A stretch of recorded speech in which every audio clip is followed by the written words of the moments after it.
Hello and welcome to the JSA Studio. I'm your host, as always, Nathan, and today we are going to be doing several things. I'm going to be giving you my top 10 Michigan players for this upcoming season, as well as a breakdown and preview of ECU versus Michigan, and I'm also going to be telling you what other games I'm going to be watching this week. But before I do any of that, I'm going to go ahead and ask you to like if you liked the video, subscribe if you want to see more in-depth content like this, and if you have anything to say, if you disagreed with me at any point in the video, go ahead and drop a comment down in the comment section below. Just remember to keep it civil. After all, what do I know? I'm just some asshole. Let's get into it and start off with number 10, Roman Wilson. Roman Wilson is going to be wide receiver 1 for a few different reasons this year, the most notable of which is that I think he's going to be the wide receiver that has the most targets and the most opportunity to produce at a high level. He will also be switching his number from 14 to number 1, which is just another reason to think that he's likely going to ball out this year. I don't think it's out of the realm of possibility for him, with Michigan likely throwing the ball more, for him to have 1,000 yards and like 6 to 8 touchdowns. I don't think that's unlikely. I do think Michigan is going to throw the ball more this year than they did last year, mainly because I think they have to show that J.J. McCarthy has improved and can sling it around when he needs to in order for the run game to be as effective as they want it to be. And I believe that Roman Wilson will be a major factor in the passing game evolving to the point where it can legitimately be considered a threat. Roman Wilson as a player, obviously the first thing that you think of is the speed. I do think he has legit, probably middle of the 4.3 range, like a 4.34, 4.35, 4.36 kind of 40-yard dash range. I do think he has that sort of speed in him. He did put on like 10 pounds this offseason, so I do think that will help him be a better wide receiver, but when really light guys like that put on that amount of muscle, a lot of the time they do lose a step or two in the explosiveness and top end speed categories. Good example of that is Jalen Reagor. He played at TCU as like 180 pounds, and then he showed up at the combine at 205, and he ran high 4.4s. When on tape, you were like, this guy might be pushing 4.2. So, and Jalen Reagor obviously hasn't worked out in the NFL. I didn't actually like him all that much, that draft class, but I think Roman Wilson is a draftable player. I really do. I think he's going to be somebody who probably goes 6th or 7th round unless he improves on a lot of things that I don't necessarily see him improving on. Like, I think Ronnie Bell was a much better receiver prospect than Roman Wilson ever will be. And he went in the 7th round last year, although he kind of fell for no reason. I don't really know why he fell. I think that was somewhat of a fluke. Either way, I still think Roman Wilson is going to be very productive and very good for the Michigan Wolverines this year, and he has shown glimpses of very good route running at times. He has been somewhat inconsistent in that manner, but I do think as a 6th-year senior, I think he's a 6th-year guy. I might be wrong, but I do think as a veteran guy, he's probably going to put it all together and be productive for this team this year. Moving on to number 9, I have Makari Page at the 9 spot here. I think he's Michigan's most underrated player. I legitimately think he's one of the best safeties in all of college football, and a sneaky, potentially even All-American, but definitely an All-Big Ten candidate. He is extraordinarily versatile. I think you can play him as a free safety in a cover 3 or a cover 2 if you want to. I think you can put him as the rotation defender that goes down into the box and that covers the curled flat area. I think he can be a tight end matchup guy at the line of scrimmage. I think you can put him in the slot and cover bigger slot guys. The only real thing where maybe you don't want to do it is putting him up against like a super quick and smaller guy. Maybe that's not going to be his role, but either way, I think at the next level he's going to be an elite special teams player. I really think Makari Page is a very, very good NFL prospect and a very, very good football player. I'm very excited to watch him this year. He was one of my favorite players to look at last year. I mean, he's listed at 6'4", 207. That's elite safety size, and he moves very, very well. Now, Michigan does embellish a little bit when it comes to the size, like the height of guys. There have been a couple instances where guys have been 1 or 2 inches taller on the Michigan sheet than they were at the combine. But I do think he's legit, probably like 6'3" and something, and in Michigan probably just rounded up. I don't really think that's all that egregious. But he's a above average athlete for the position, and with his size, I think NFL teams are going to fall in love with him, and I think he's a day 2 pick. People talk about Rod Moore going in that late second, early third round sort of area. I think Makari Page is right there with him. Makari doesn't have the elite instincts that Rod Moore has to like go and get balls, but when they go and get balls in the air. But I do think he does have good enough ball skills to be an effective player in pretty much any role at the next level. I'm not sure he's going to be elite at anything, but I do think he's going to be a jack of all trades, very versatile, like Swiss Army knife that you can move around your defense. He is, I think, dealing with a minor injury and may not play this week against ECU. I think I saw that him and Rod Moore are both potentially dealing with minor injuries, so we're going to get to see the safety depth this week, so that could be interesting. But I do think Rod Moore and Makari Page are probably a top 5 safety duo in all of college football this year.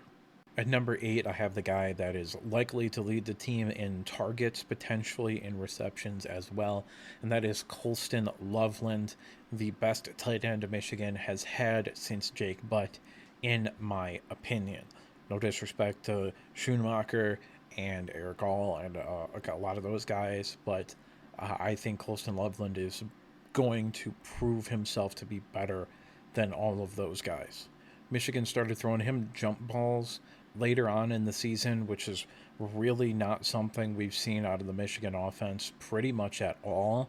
So having a guy that can go and do that is very good and allows the offense to be a little bit more versatile, and also gives JJ the ability to kind of throw the ball up a little bit and to be confident enough that the guy he's throwing it to is going to come down with the ball. I do think he is someone who could potentially be in the conversation for the Mackey Award. For those of you unaware, the John Mackey Award is given out annually to the best tight end in all of college football. That being said, I think Brock Bowers is almost certainly going to win it in back-to-back seasons. Brock Bowers is the best tight end I've ever seen at the collegiate level, so I don't think he's going to win the award, but he could be like a semi-finalist, potentially even a finalist. If he puts up the kind of numbers that I think he's going to put up, then potentially semi-finalist or finalist is in the conversation for him. But I don't think he's going to win it because I just think Brock Bowers is going to run away with that award. When we're talking about him as like an NFL prospect, he has the size, the speed, and the athleticism to be a first-round tight end prospect. I think legitimately a first-round tight end prospect. I think he's a better athlete than Dalton Kincaid, who went in the first round this past year.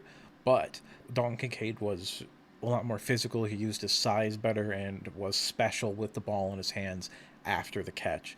I think Colston Loveland has all of that potential in him, but he hasn't shown that ability yet. So I'm going to go ahead and give Dalton Kincaid the edge on him for now.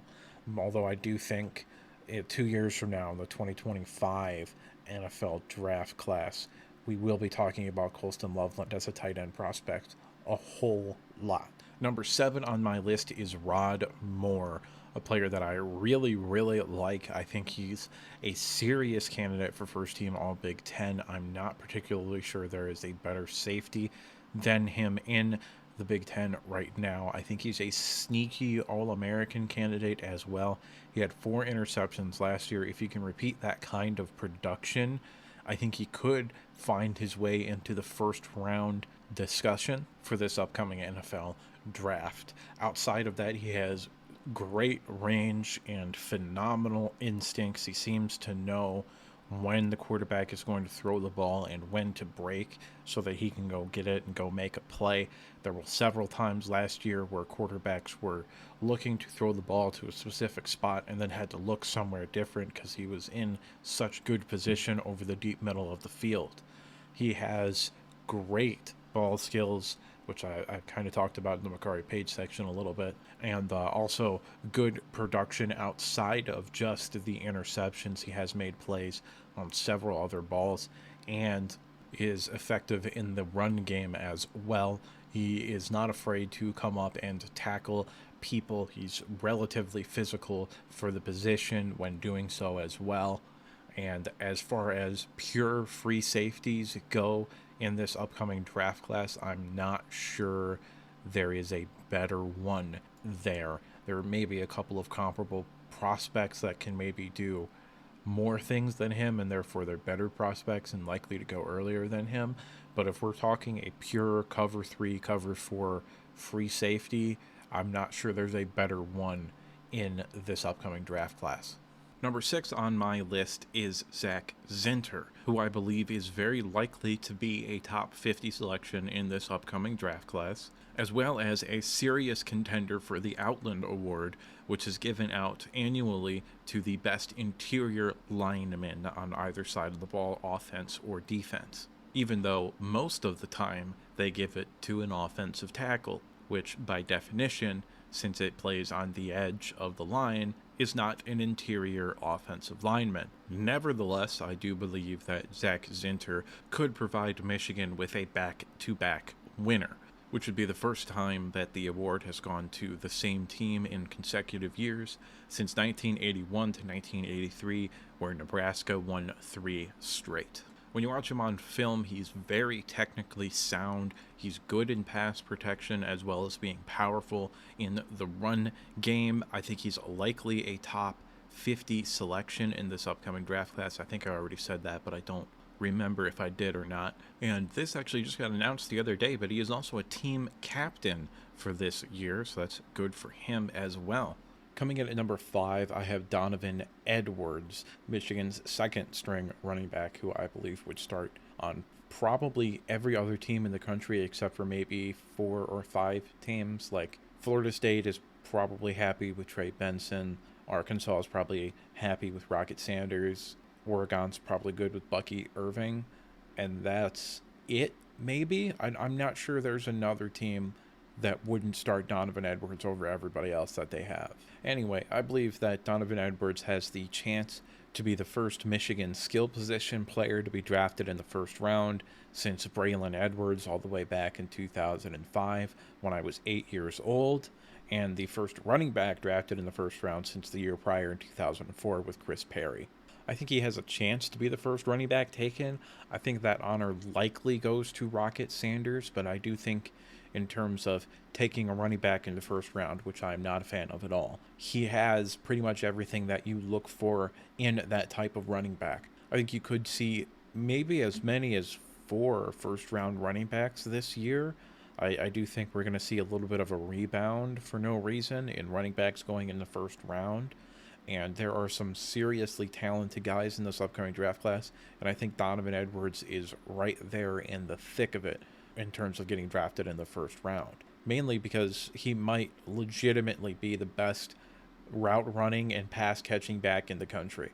I mean, he doesn't get a whole lot of opportunities because of the way that Michigan's offense works, but when you see him move and he runs routes and he's so natural catching the ball, he's making one-handed catches like 4 or 5 times last year because he had a cast on the other hand. He just has pretty much everything that you're looking for in a modern running back.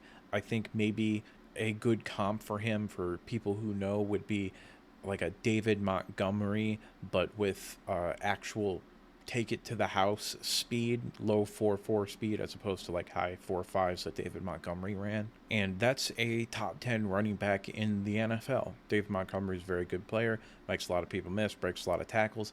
And I could see Donovan Edwards doing that at the next level. Only real knock on him is that we haven't really seen him be the bell cow back.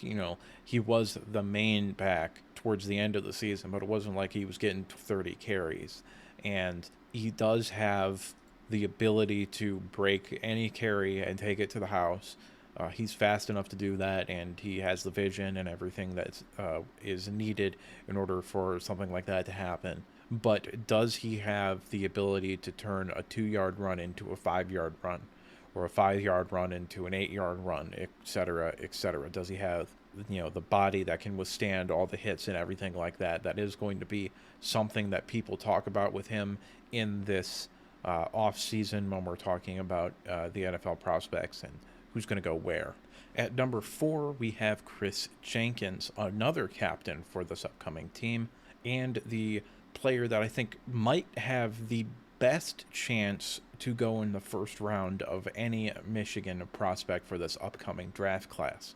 He has the skill and athleticism to be a phenomenal interior pass rusher, like a genuine dominant force on the interior.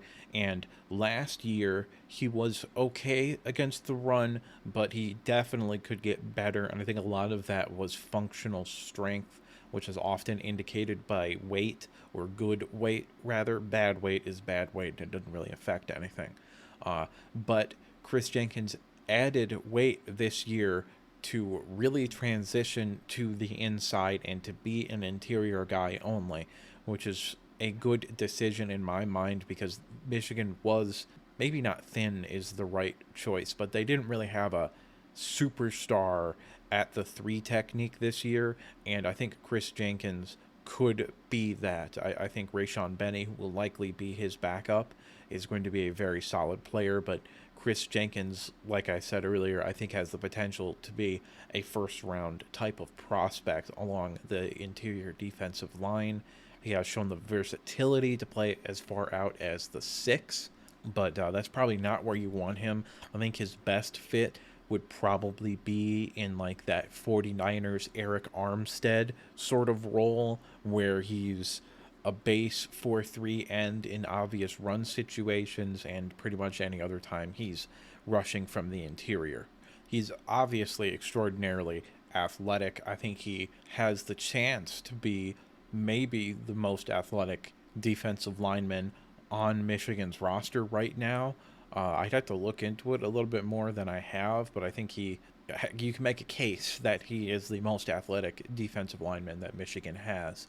When you look at him on film, the first thing that sort of like pops out to you is that he does use his hands very well, and because of his very long for the position arms, he can keep the offensive lineman at bay, which is going to be something that NFL teams are going to covet. You don't typically see a whole lot of interior defensive line prospects with his sort of length and natural strength to go with it. I am expecting him to have a big year, as it says on the screen. I think he is going to be the player that takes the biggest leap from last year to this year. At number 3, maybe controversially, I have J.J. McCarthy. I think most people would probably put him at 1 just because he's the quarterback. I'm not about that life. I think he's the 3rd best player on this team right now. That very well could change. That, if he comes out and does maybe what I'm expecting him to do this year, then he probably ends the year as not only a lock to go in the first round, but also the best player on the team. But as it says on the top in slightly bigger text, I am going to need to see some serious improving out of him this year. Throwing the ball. Running the ball, he was fantastic, but throwing the ball, I need to see him get better. I saw glimpses of it last year, but he played like a guy who hadn't been tasked with throwing the ball a whole lot. And it showed. It showed in several mistakes. He threw 3 interceptions in the last 2 games, and several other passes that probably should have been picked off as well. But he also made some very, very good throws. He kind of proved that he can throw the ball down the field and into tight windows during that time as well. There was some good, but there was a whole lot of bad in those games as well. That being said, athletically, he's a great running threat. He is absolutely going to be somebody who, even at the next level, can be considered a running threat. He has an NFL caliber arm. If this was 5-10 years ago, we would say that he would have an arm that could make every throw. That's not the case anymore, but he has not even just a good enough arm. He has a great arm. He's got good size. He did put on a little bit of weight this year, but his frame is somewhat concerning, but that's really a nitpick. He does have like a lanky sort of frame. He doesn't hold weight very well, but like I said, that's kind of nitpicking at that point. Obviously, the intangibles, everything that I've heard about him is, he's a leader and he's going to be somebody who's going to interview really well at the next level, but he's going to need to come out this year and sling it. And we'll talk about that a little bit more when we get to the ECU game preview that we're going to do after this top 10 list. But I think he has all of the tools to be able to do it. I'm going to be patient with him to begin the year. He's going to make some mistakes. Michigan's schedule is backloaded, so they can afford to make the mistakes. And if he has just an absolutely horrible game, they can lean on the run game and him running the football to get things going without ruining his confidence in slinging the ball. But right now, I've got him at 3 because I haven't seen that elite quarterback play. I think a lot of people who are putting him as like a top 5 quarterback in football, top 10, top 15, I think you're pushing it a little bit. Based off of last year, I don't think you can make the argument that he's a top 10 quarterback in college football. I would probably put him somewhere between like 20 and probably the highest, like 15, 14. Right now, he can come out and prove me wrong. I'm kind of expecting him to do it, but I can't give you an opinion based off of what I'm expecting someone to do. I'll make a draft prediction based off of what I'm expecting someone to do, but not when I'm giving you like an analytical opinion on where I'm ranking someone as they are right now, which is what we're doing in this video. At number 2, I have Will Johnson, who I believe is the best man-to-man corner in all of college football. I think he's a future top 10 pick. I love everything about his game, and right now he is the second best player on the Michigan roster. Next year, he will probably be the best player on Michigan's roster. He has the size and athleticism that you're looking for in a press man corner, like an elite first-round press man corner. And he's got the tape to back it up too. His tape versus Marvin Harrison Jr. is, at the same time, his best tape and his worst tape, because he did give up 6 catches on 6 targets in that game, 4 or 5 of which I think were to Marvin Harrison Jr., but at least 3 of them that I can think of off the top of my head were just absolutely perfect throws. Like, he was a blanket covering Marvin Harrison Jr., and CJ Stroud just put it on him, just threw a dime. So on paper, if you don't watch the film, you look at him and he gave up 6 catches for like 90 yards and a touchdown, and you're like, oh, that was, he got cooked by the Ohio State wide receivers or whatever. No, he was in good coverage. It's just that CJ Stroud is still the most accurate quarterback that I've ever seen throw the football at the college level. And he was dropping dimes basically that entire game. His most impressive trait, not necessarily the size or the athleticism or even the fact that he competed against Marvin Harrison and the Ohio State wide receivers and, got his punches in. His best trait to me is his hips. His hips are great. And his hands in press coverage are also phenomenal. I mean, he's a freshman and he's out here doing stuff where, like, if he was a 5th-year senior, I'd still be impressed. This guy is a natural for the position, and like I've said several times already in this video, I think a future top 10 pick in the NFL draft. Towards the end of last year, he did show the ball skills, getting his hands on the ball after the receiver caught it, but also going and getting the interceptions and deflecting passes. That is something that we saw towards the end of last year, not just the 2 interceptions against Purdue, but in the Ohio State game and TCU as well. You saw him start to do that, and that is a good sign because that is probably the biggest adjustment that corners have to make from high school to college and then from college to the NFL is having the game slow down enough for him to go and react to the ball in the air and not just react to the receiver. And we started to see that towards the end of the year, so that's a good sign as well. I don't think he's going to have a whole lot of interceptions this year because I don't think he's going to get targeted a whole lot. But I don't think that's going to be that much of a problem for him. Is when he does have the opportunities, I think he has the ability to take advantage of them. And at number 1, I have Blake Corum, who it might be the best running back in all of college football. Not as an NFL prospect, but just in terms of being good at this level, he's probably the best running back in all of college football. I firmly believe that he would have won the Heisman Trophy had he not hurt his knee against Illinois, because in that game he had like 12 carries for 100 yards, and Michigan was moving the ball up and down the field, and that was like in a quarter and a half. So I think he probably goes for 200 plus in that game and maybe another touchdown or two. And then I think early on in the game, there are a couple of opportunities that he would have taken advantage of against Ohio State that CJ Stokes didn't take advantage of.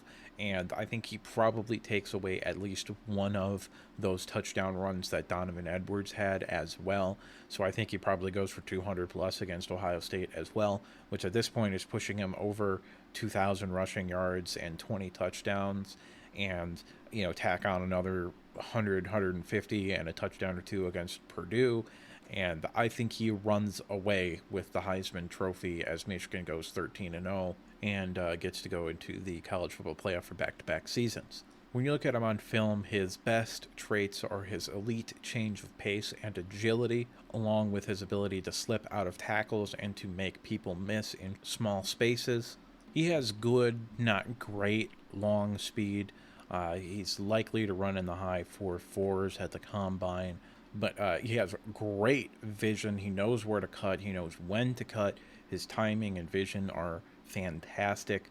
He's got a solid build for his size. He is somewhat on the shorter end of things, but he has put on weight each of the last 2 seasons, which has taken away somewhat from the explosiveness and long speed, but not so much that it's really concerning. I think it's a good trade-off, but he has been injured each of the past 2 seasons, and running back is a very injury-prone position in the NFL. So if you're injury-prone in college, typically means you're going to be injury-prone in the NFL.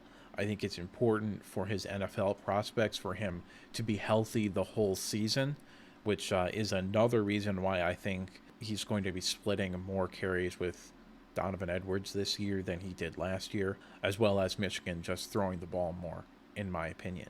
But all in all, I do believe Blake Corum is currently the best player to play football at the University of Michigan. And now that I've named all 10 of my players for the top 10, why don't you go ahead and jump down in the comment section and let me know what you think of the top 10 list and give me your top 10 players. There are several guys where it was hard to leave off the list. If I was doing an 11 onto this list, that would likely be Mike Sandersill. But there are also guys that I think probably, if they break out like I think they're going to break out, are going to end up being in the top 10, like Mason Graham and Derek Moore, as well as potentially even Jaden McBurrows as the cornerback too. But right now I had to go with these guys. Those guys aren't so much proven. Trevor Keegan and Drake Nugent are also players that I seriously considered as well. So it was pretty tough. I'd very much like to see your top 10 lists down in the comment section.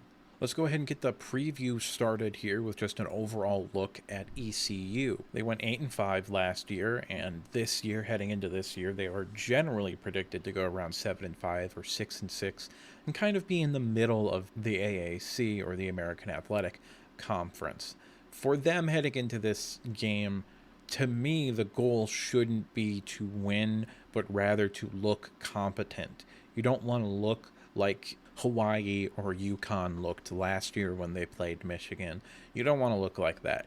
If you can keep Michigan under 50 and maybe get an offensive touchdown or two, I would consider that a win for this team and program. Mike Houston, their head coach, I think is entering his 4th or 5th year with the program. I think he's built something sustainable at ECU. I think they're pretty much going to be in bowl contention every season, with occasionally being able to put together a team that's going to be able to compete at the group of 5 level.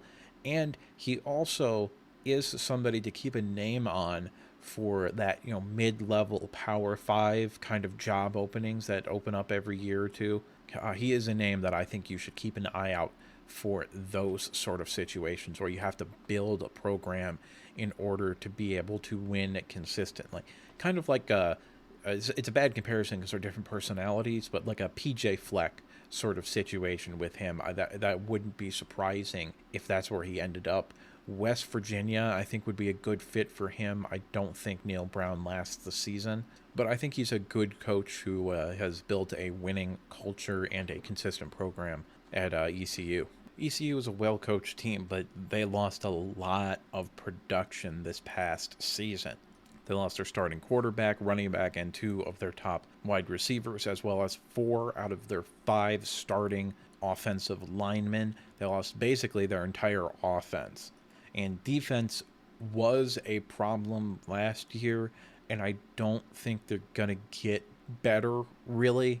But overall, I still think this is going to be a solid group of 5 team. I do think that using the transfer portal, as well as just the fact that they have been developing talent pretty well, I think they're going to be okay on offense. But the defense, I think, is still likely to be a problem. Keys to the game for ECU is going to be the combination of Rajay Harris, Marlon Gunn, and Gerald Green, a transfer from Georgia Southern, at running back, as well as a solid group of wide receiver transfers, including Jalen Johnson, who transferred from Georgia, and Ryan King, who transferred from Georgia Tech.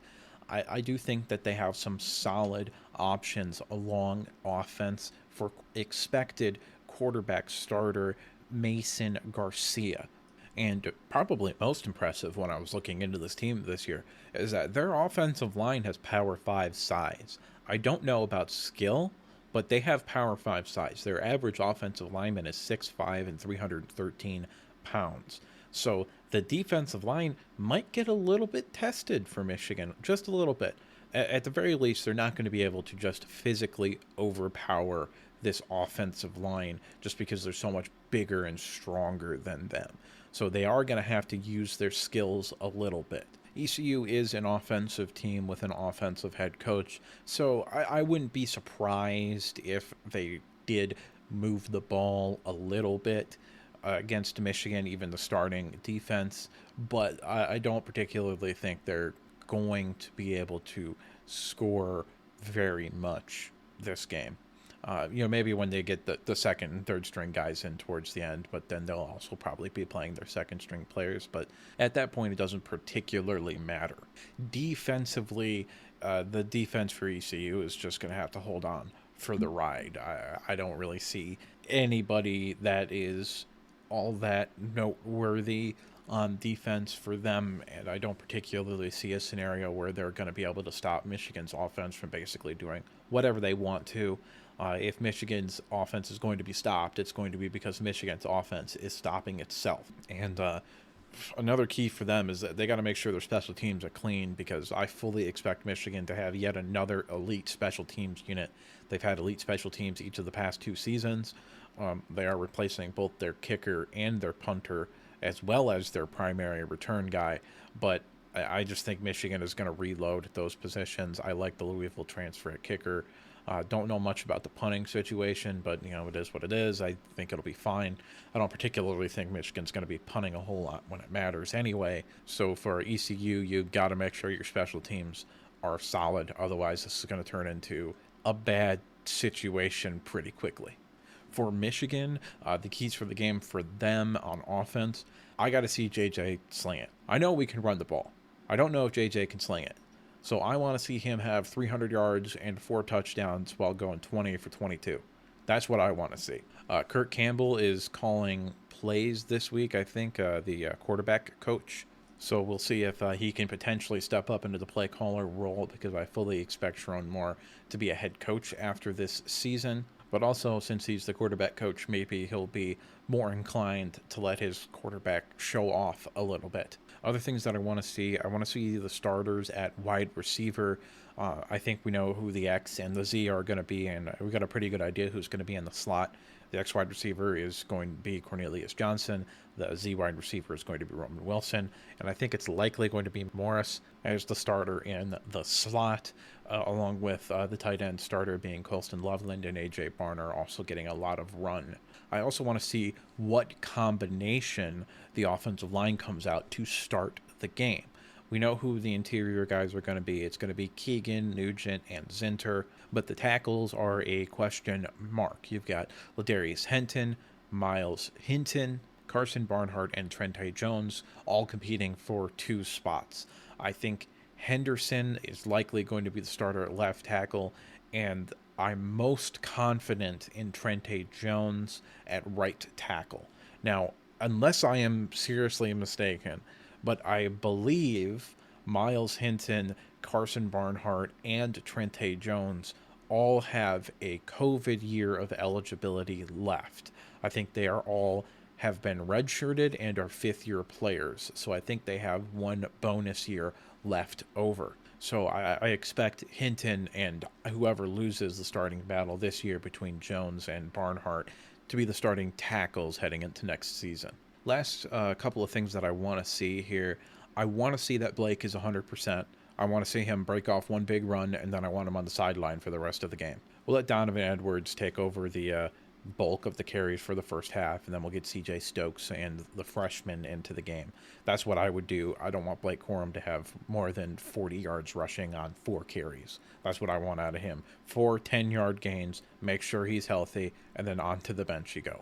Sticking with running backs, the last thing that I'm going to talk about here is I want to see who's actually going to be RB3. I think this is an open battle, but I know sure as shit it is not going to be Khalil Mullings. I don't think he's going to be the 3rd running back. I don't think he's going to actually fulfill that role. I think he will have a role in short yardage situations because for whatever reason, Jim Harbaugh likes doing that shit. And I don't know why when Blake was arguably the best goal line back in college football last year, but I fully expect Khalil Mullings to have 7 or 8 touchdowns this year in goal line situations because that's just probably what they're going to do is have him come in and be the goal line back. But that doesn't make him RB3. That makes him the goal line back that steals everybody's touchdowns for no reason.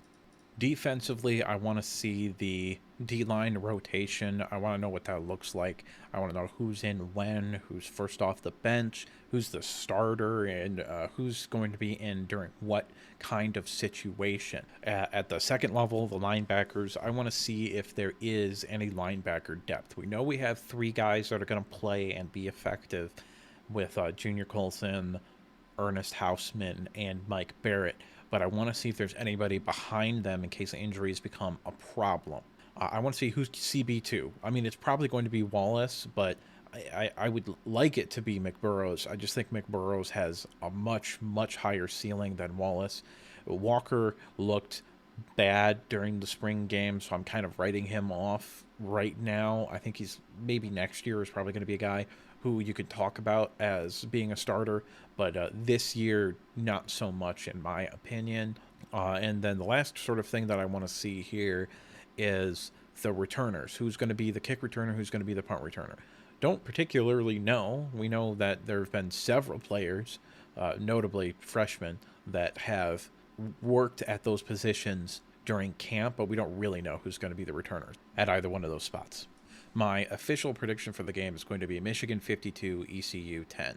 I mean, I don't predict ECU to win the game at all. I think there's probably like a 99% chance that Michigan is going to win. I don't particularly think it's going to be close. And the ECU, I think, is probably the toughest of our first 3 games. So I think we're going to see a lot of second stringers and third stringers to begin the year. As far as my schedule goes for this weekend here on Saturday at the 12 o'clock time slot, I'll be watching ECU and Michigan. Duh, I made a whole video about it. But at 3:30, I'm actually going to tune into Boise State versus Washington.